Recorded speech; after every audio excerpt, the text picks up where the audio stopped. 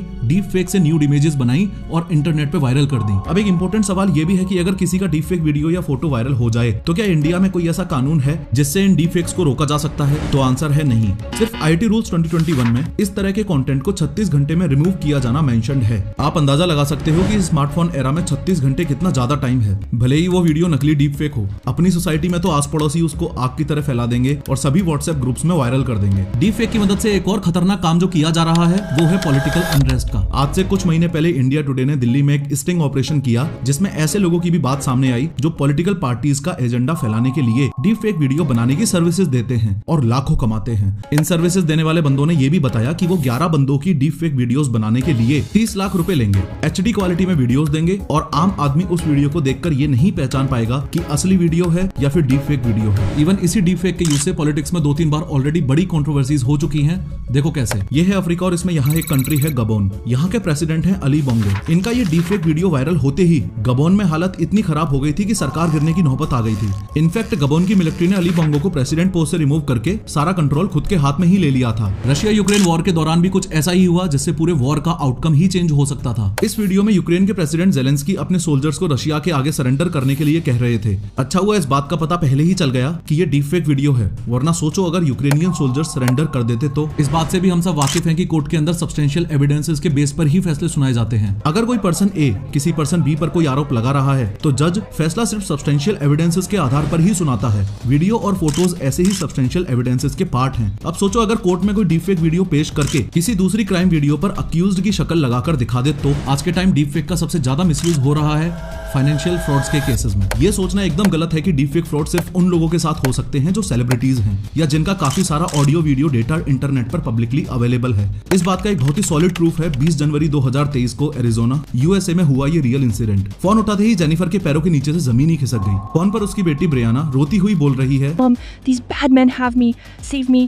Jennifer कुछ समझ पाती उससे पहले ही उसे एक आदमी की आवाज आई और उसने ब्रियाना को छोड़ने के लिए $1 मिलियन की फिरौती मांगी। साथ ही ये भी कहा कि होशियारी करने पर वो ब्रियाना को मार देंगे। जेनिफर के हाथ कांप रहे हैं और इस बात से वो 100% श्योर है कि फोन पर उसने जिसकी आवाज सुनी वो उसकी बेटी ही थी। किडनैपर का कॉल कटते ही जेनिफर ने ब्रियाना के नंबर पर काफी कॉल्स किए और अनफॉर्चुनेटली एक भी कॉल उसे नहीं लगा। हार मानकर जेनिफर ने पुलिस को इन्फॉर्म कर दिया। कुछ ही घंटों में पुलिस ने पता लगा लिया कि ब्रियाना तो कभी किडनैप हुई ही नहीं थी, बल्कि डीप फेक की मदद से ब्रियाना की वॉइस को क्लोन करके इस क्राइम को अंजाम दिया जा रहा था। अगर आप इस केस को बहुत बारीकी से समझोगे तो ये चीज आपको समझ आएगी कि ब्रियाना कोई बहुत बड़ी सेलिब्रिटी नहीं थी। उसका ऑडियो वीडियो डेटा कोई बहुत ज्यादा बल्क में अवेलेबल नहीं था। इसके लिए सबसे पहले तो ये क्रिमिनल्स अपना टारगेट यानी कि जिसे ठगना है उस बंदे को आइडेंटिफाई करते हैं। मेन टारगेट को आइडेंटिफाई करके उसके किसी रिश्तेदार या दोस्त को चूज किया जाता है और ये काम बहुत आसानी से सोशल मीडिया की मदद से हो सकता है। चाहे फेसबुक हो, इंस्टाग्राम हो या व्हाट्सएप हो, हर कोई इन एप्स पे अपनी फोटोज तो लगाता ही है और इन्हीं फोटोज को चुराकर फर्जी वीडियोस या इमेजेस बना ली जाती हैं। लेकिन रिश्तेदार या दोस्त की तरह बनने के लिए सबसे इंपॉर्टेंट चीज जो चाहिए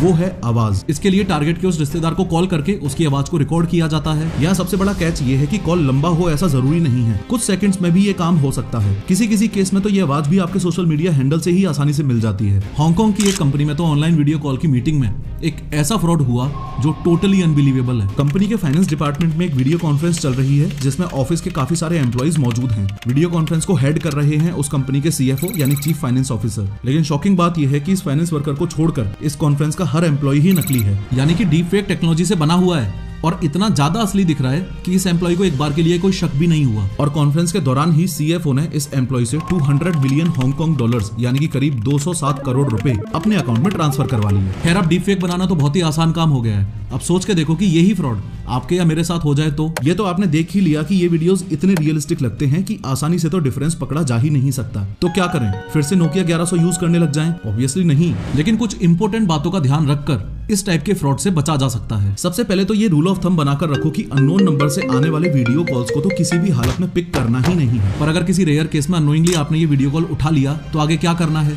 कैसे पहचानोगे कि ये कॉल डीप फेक है या रियल है? कुछ सिंपल बातों पर फोकस करके ये पता लगाया जा सकता है कि वो कॉल असली है या डीप फेक है। पहली चीज जो उसमें चेक करनी है वो है लाइटिंग। डीप फेक वीडियोस में जनरली ऐसी डिम लाइटिंग रखी जाती है ताकि सामने वाले को बेवकूफ बनाया जा सके और उसको बहुत ज्यादा डिटेल्स ना दिखाई दें। दूसरी चीज जिस पर ध्यान देना है वो ये कि कहीं वीडियो कॉल में मौजूद बंदे के फेस के एजेस पर अलग अलग स्किन टोन तो नहीं है। वो जो बोल रहा है और जो उसके मुंह के मूवमेंट्स हो रहे हैं क्या वो मैच कर रहे हैं? Go to Sona's Telegram channel and write that you are from Ambani Muscat.